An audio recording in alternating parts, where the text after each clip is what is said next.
Thank you, Martin, and thank you for inviting me to speak. I won't tell you what IMT is because I won't be speaking on it. There wasn't enough time, but it's inspiratory muscle training. So I'm going to focus on early mobilization. I have no disclosures, and I'm going to talk about the trials that have evaluated early mobilization, safety, and real-world adoption. And I do have questions, but it seems like there's not a lot of time to get into these, so let's see what we can do. What is the approximate incidence of ICU-acquired weakness in the population of general medical surgical ICU patients? And you have 30 seconds.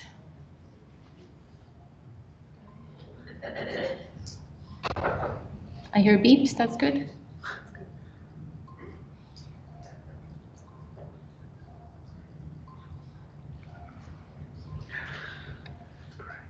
Oh, the longest 30 seconds of my life.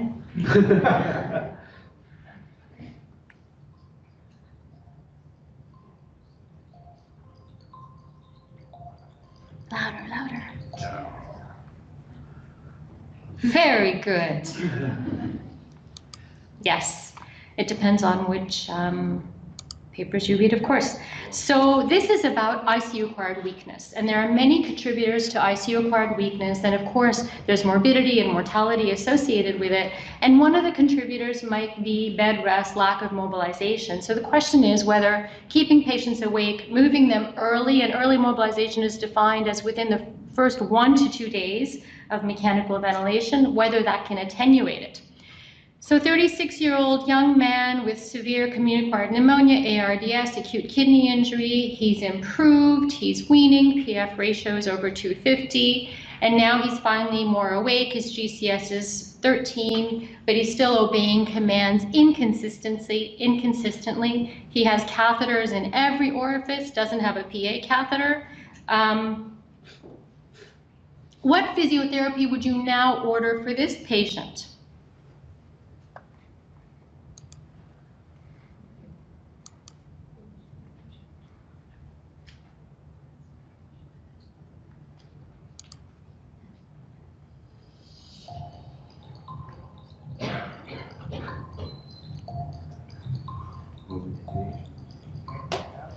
Maybe you could explain the abbreviation. Oh, passive range of motion, active range of motion, up in chair, and ICU stands for intensive care unit.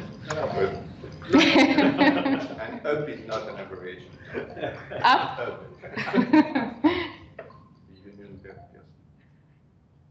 Very good, very good. The majority got it, but really any one of these is okay. And the rest, number 3, 4, and 5 are aspirational. That's where we should get to. So that's what I would do too in my ICU, a patient who can now interact and obey commands consistently or inconsistently should have at least active range of motion with a very rapid progression through the rest of them. So what I'm going to show you is the inconsistency of the trials out there. And so back in 2008, Peter Morris did a non-randomized observational study that showed tremendous results of early mobility, 7 days a week, started within 48 hours, with an outcome of reduced days to first out of bed and reduced ICU and hospital length of stay. Subsequently, Bill Schweikert, 2 ICUs, small number of patients, PT, physiotherapy and occupational therapy, 7 days a week on the ICU, continuing to the ward, starting early, reduced MV days and reduced delirium days. Then a Chinese RCT, single center, small number of patients, mobility twice a day, starting within 3 days, decreased days to first out of bed, mechanical ventilator days, and length of stay. So those are 3 positive trials. Subsequently, 4 RCTs at least, I haven't showed you all of them, and they were all negative in showing any benefits. And mobilization, of course, is possible. Dale Needham is a guru of early mobilization. This is a picture from his center. He has a large team. He's found that it's economically advantageous. And then I found this picture on Twitter last week. It's a patient who's actually on continuous renal replacement therapy, and you can see the catheter there. So he has an IJ, not a femoral catheter. Not sure if he's intubated. So those are not barriers to mobilization. So in general, I don't like to rely on clinical practice guidelines nor on meta-analyses, but given the variability in the literature, that's what I'm going to do, because that's what we have to rely on. And this is the PADIS guidelines that did their own systematic review, meta-analyses, and recommended, and there's a few very key words here. We suggest, not a recommendation, rehabilitation or mobilization, conditional recommendation, low quality evidence, given a small benefit and low quality of evidence, and that the desirable consequences probably outweigh the undesirable consequences, meaning there are very few adverse events by using this strategy. And of course, the implementation is influenced by feasibility at each of our ICUs, including staffing and resources, which seems to be a major barrier.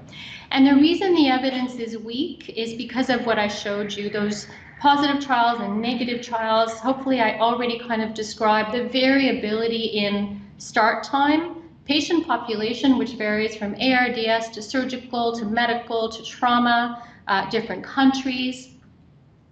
The types and timing I already mentioned, and then the comparators, what the control strategy is, frequency, when does it start, when does it end.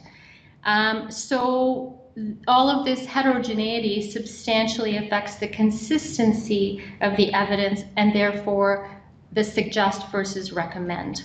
And in terms of benefits, there are two benefits from this meta-analysis. One is muscle strength at ICU discharge using the MRC, Medical Research Council Sum Score, which is a clinical evaluation of 6 muscles on both sides, giving a total score of 60. And what they found is that overall, the pooled data, the MRC sum score improved by 6 points.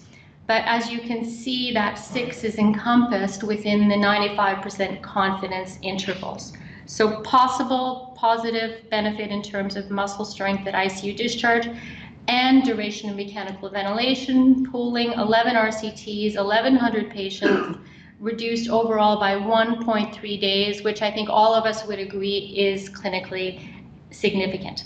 However, no impact on lengths of stay, mortality, physical function, or health-related quality of life.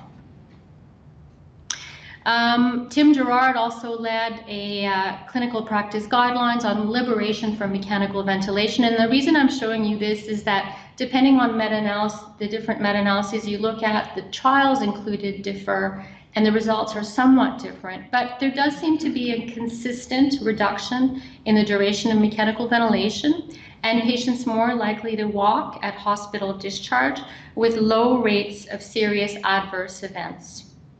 So they also suggested protocolized rehabilitation, conditional recommendation, and they placed a high value on reducing the duration of mechanical ventilation based on patient and family input, and maintenance of ambulation, recognizing the cost and resources associated with this intervention. And there's also been 2 other systematic reviews which also showed benefits, greater muscle strength at ICU discharge, greater probability of walking without assistance, more days alive, more patients walking without assistance. So you can see the variability in the results or conclusions from various systematic reviews, but overall the evidence seems to be positive. And in terms of new interventions that are out there, there are still trials ongoing evaluating early mobility in different populations. There is a study that one of my colleagues from McMaster University, Michelle Coe, who is a physiotherapist PhD, is running a large multi-center trial funded by the Canadian government looking at in-bed cycling.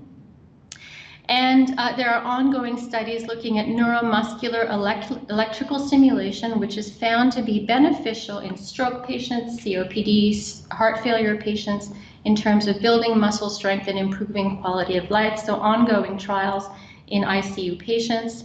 There's also functional electrical stimulation, which is a coordinated stimulation of the muscles, which allows efforts like cycling in bed, and that's also being evaluated in ICU patients. So what's the feasibility of ICU? I'm done, but the clock isn't moving. That's the actual time. Oh, that's the time. That's time. Oh, okay. Take a minute. I still have 14 minutes. Okay, so is early rehab happening in centers around the world? This was a 1-day point prevalence study in Australia and New Zealand, only 500 patients, but 22% were getting in-bed exercise, 10% were sitting at the edge of the bed, 14% were standing, only 25% were standing, sitting outside of the bed, and 10% were walking. So in Australia, it seems like the utilization could be better. This was a study from one of my colleagues, Karen Koo, and she looked at barriers to the use of early rehabilitation or early mobilization from an institutional perspective, from a healthcare physician or clinician perspective, and found that the absence of written guidelines or protocols was a barrier, insufficient equipment, such as the walking devices that you need for a patient, no physician orders to start the mobilization, no clinical champion or advocate, physical bed and physical space. And then healthcare providers were, of course, as you would all guess, limited staffing, lack of coordination of the interprofessional team, and delayed lack of decision-making authority to start early mobilization, in that the nurses or physiotherapists were not able to initiate without a physician's order, conflicting perceptions about suitability, and safety concerns. Perceived patient barriers were some patients are too unstable, some people are too sedated, risk of losing lines and catheters, obesity, cognitive impairment, and the endotracheal tube itself, which I showed you should not be a barrier.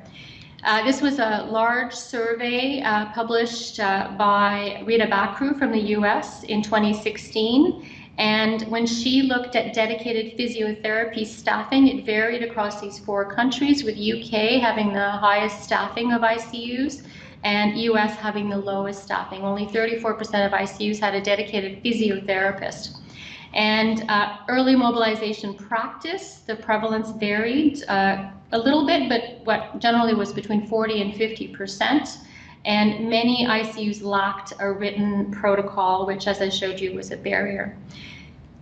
In terms of reported practice, most ICUs were doing passive range of motion, chair position in bed, but as you progress down here in terms of more active and physical rehabilitation, very few centers were using a bedside cycle or ambulating patients, and again, depend on the country.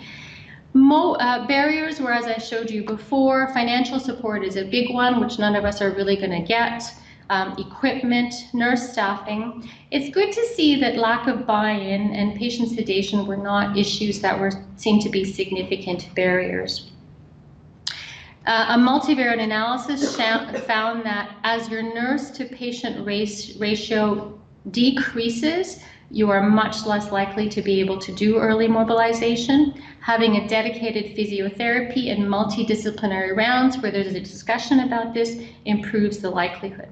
So what are the pragmatics? Which patients, when to start, when to stop? And Carol Hodgson published a nice paper whereby they identified green as low risk of adverse events, red as high risk of adverse events, and yellow is where you weigh the risks and benefits and it's still possible to mobilize. And I'm just going to draw your attention to the red, and in-bed exercises, the only red was prone positioning, out of bed, decreased oxygen saturation less than 90%, and prone positioning, and then high frequency oscillatory ventilation. So the rest were all possible or to be considered carefully.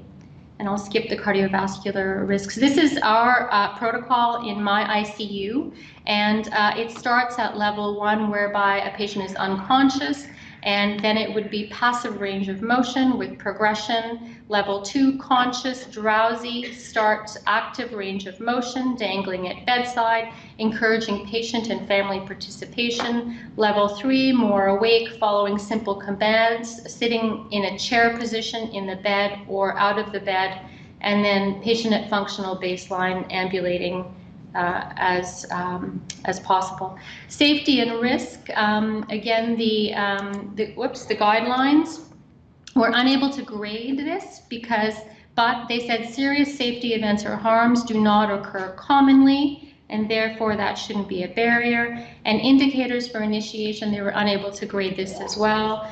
Major indicators for starting, including stability in cardiovascular, respiratory, and neurologic status. So stability for you to assess, of course. And they said that vasoactive infusions and mechanical ventilation, intubation were not barriers. Indicators for stopping were major changes in stability of a patient. And I'm going to skip that. So last question for you. This is a post-test. Early mobility is associated with reduced duration of mechanical ventilation, reduced ICU length of stay, reduced mortality, improved health-related quality of life.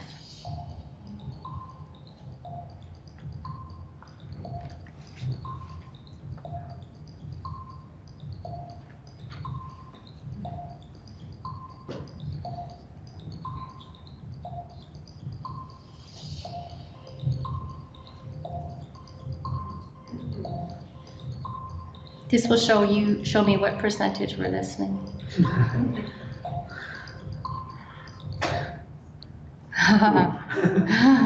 33% were listening. So the only positive outcome out of all of these was reduced duration of mechanical ventilation.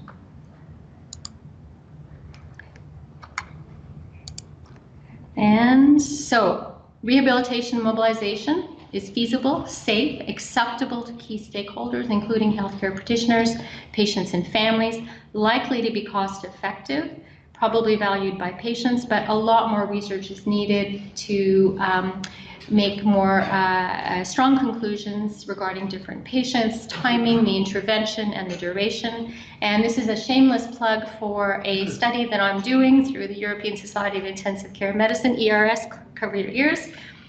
And it is a very large international study auditing management of sedation, analgesia, delirium, mobilization in ICUs around the world. To date, we have more than 500 ICUs registered, and it'll represent more than 10,000 patients. You can email me or tweet me or look at the ESSEM website. Thank you. Thank you very much.